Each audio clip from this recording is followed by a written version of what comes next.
Hello, beautiful. Welcome to another reading of Captain Frederick Marryat's diary, written in the year 1837 and published in 1839. Read to you, of course, by the soothing sounds of Arioso ASMR. All right, lovely. Let's dive right in and see what the good captain is up to. Stepped on board of the Narragansett steam vessel for Providence.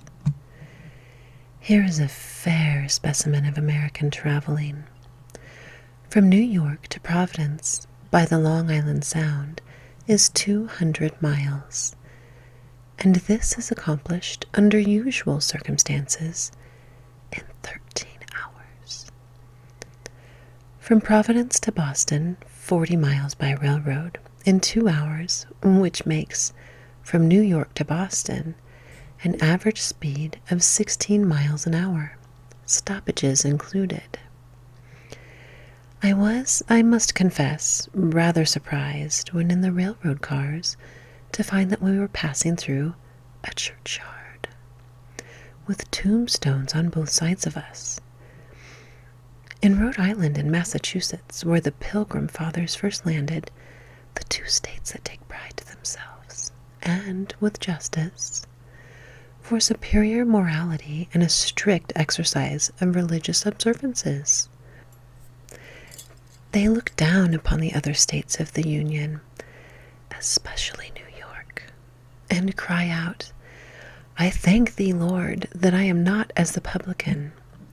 Yet here in Rhode Island are the sleepers of the railway laid over the sleepers in death. Here do they grind down the bones of their ancestors for the sake of gain.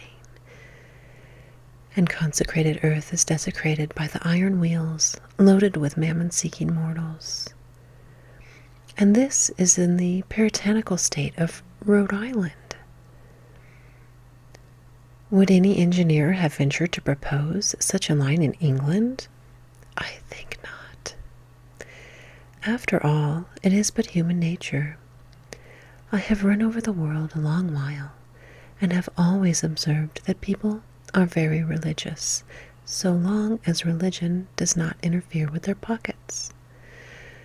But with gold in one hand and godliness in the other, the tangible is always preferred to the immaterial. In America, everything is sacrificed to time, for time is money. The New Yorkers would have dashed right through the church itself, but then they are publicans and don't pretend to be good.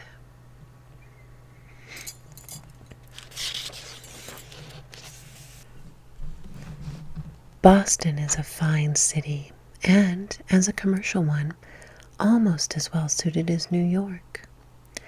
It has, however, lost a large portion of its commerce, which the latter has gradually wrested from it, and it must eventually lose more. The population of Boston is about 80,000, and it has probably more people of leisure in it, that is, out of business and living on their own means, than even Philadelphia, taking into the estimate the difference between the populations. They are more learned and scientific here than at New York, though not more so than at Philadelphia. But they are more English than in any other city in America. The Massachusetts people are very fond of comparing their country with that of England. The scenery is not unlike, but it is not like England in its high state of cultivation. Stone walls are bad substitutions for green hedges.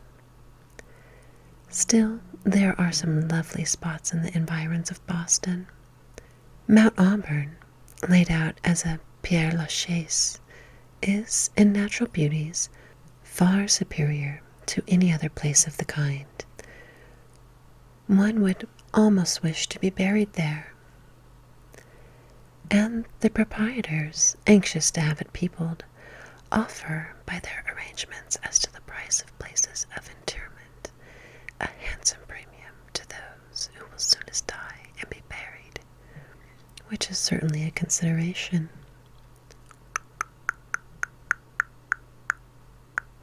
Fresh Pond is also a very romantic spot. It is a lake of about 200 acres, whose water is so pure that the ice is transparent as glass. Its proprietor clears many $1,000s a year by the sale of it. It is cut out in blocks of 3 feet square and supplies most parts of America down to New Orleans. And every winter, laterally, 2 or 3 ships have been loaded and sent to Calcutta, by which a very handsome profit has been realized.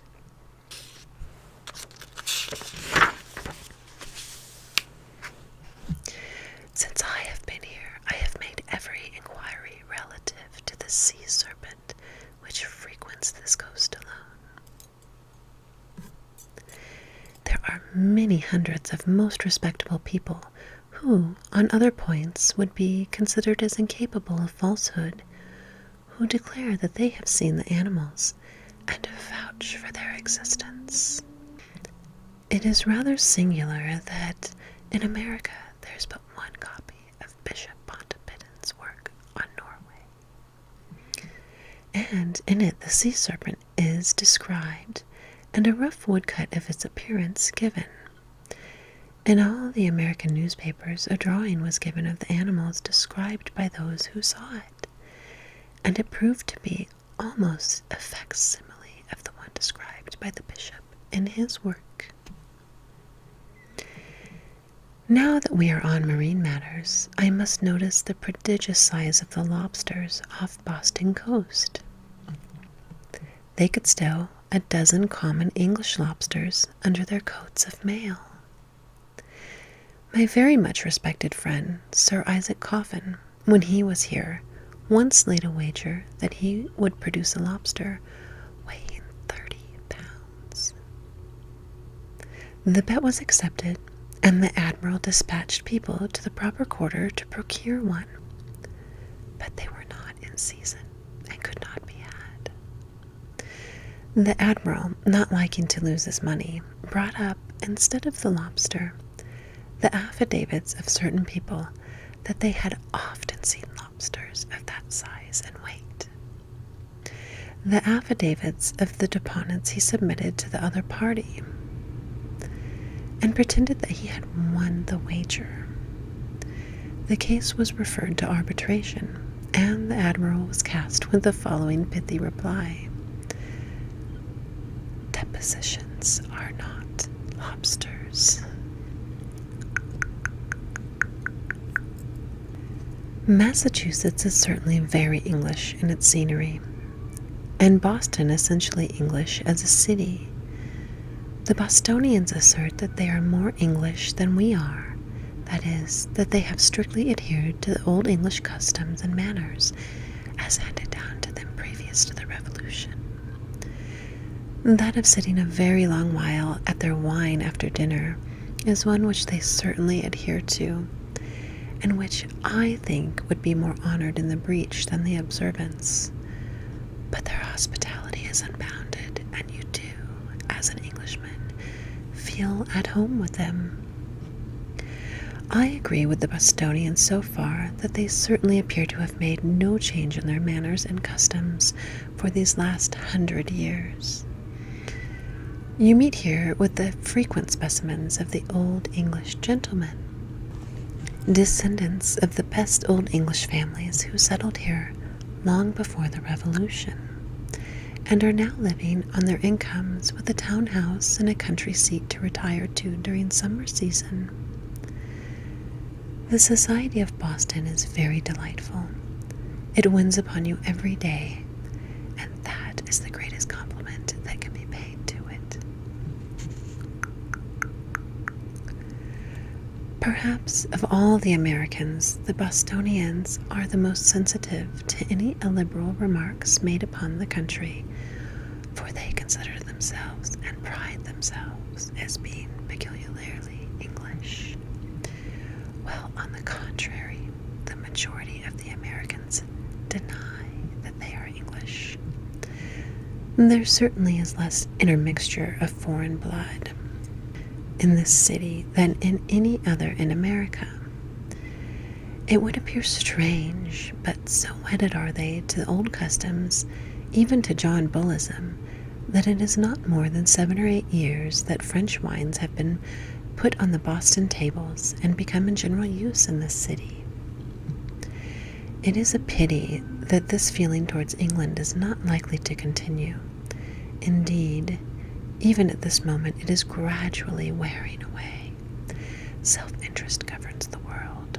At the declaration of the last war with England, it was the northern states who were so opposed to it, and the southern who were in favor of it. But now circumstances have changed. The northern states, since the advance in prosperity and increase of produce in the southern and western states, feel aware that it is only as manufacturing states that they can hold their rank with the others. Their commerce has decreased since the completion of the Erie and Ohio canals, and during the war they discovered the advantage that would accrue to them as manufacturers to supply the southern and western markets. The imports of English goods have nearly ruined them.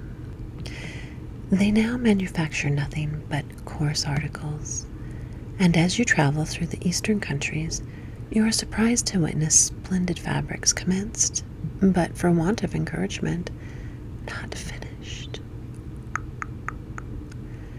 This has changed the interest of the opponent states.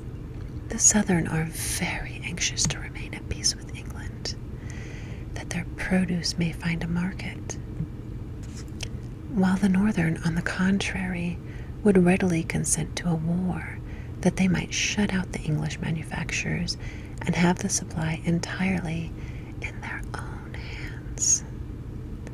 The eastern states, I particularly refer to Massachusetts, Connecticut, and Rhode Island, offer a proof of what can be effected by economy, prudence, and industry. Except on the borders of the rivers, the lands are generally sterile, and the climate is severe, yet perhaps the population is more at its ease than in any other part of the Union. But the produce of the states is not sufficient for the increasing population, or rather what the population would have been had it not migrated every year to the west and the south. They set a higher value upon the good connections in these poor states than they do in others, and if a daughter is to be married, they will ask what family the suitor is of, and if it bears a good name, they are quite indifferent as to whether he has a cent or not. It is remarkable that if a man has 3 or 4 sons in these states, one will be a lawyer, another a medical man, another a clergyman, and one will remain at home to take the property. And thus, out of the proceeds of a farm, perhaps not containing more than 50 acres, all these young men shall be properly educated, and in turn sent forth into the west and south, where they gain an honorable independence, and very often are sent to Congress as senators and representatives.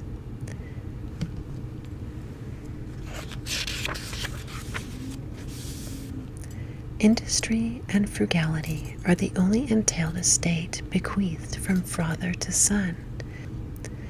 Yet this state also manufactures to the value of $86,282,616 of dollars in the year.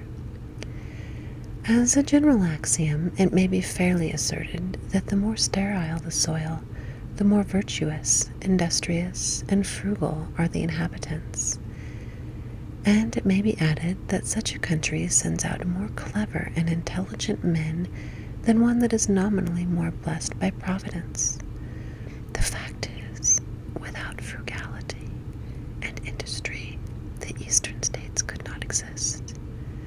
They become virtues of necessity and are the basis of others, whilst where there is abundance, vice springs up and idleness takes deep root. The population of Massachusetts is, by the last returns, 701,331 souls. I rather think the proportion of women to men is very great. An energetic and enterprising people are naturally anxious for an investigation into cause and effect, a search into which is, after all, nothing but curiosity well directed, and the most curious of all men is the philosopher. Curiosity, therefore, became a virtue, or a small vice, according to the use made of it. The Americans are excessively curious, especially the mob. They cannot bear anything like a secret. That's unconstitutional. It may be remembered that the Catholic convent near Boston, which had existed many years, was attacked by the mob and pulled down. I was inquiring into the cause of this outrage in a country where all forms of religion are tolerated, and an American gentleman told me that although other reasons had been adduced for it, he fully believed in his own mind that the majority of the mob were influenced more by curiosity than any other feeling. The convent was sealed to them, and they were determined to know what was in it. "Why, sir," continued he, "I will lay a wager that if the authorities were to nail together a dozen planks and fix them up on the common, with a caution to the public that they were not to go near or touch them, in 24 hours a mob would be raised to pull them down and ascertain what the planks contained." I mention this conversation to show in what a dexterous manner this American gentleman attempted to palliate one of the grossest outrages ever committed by his countrymen.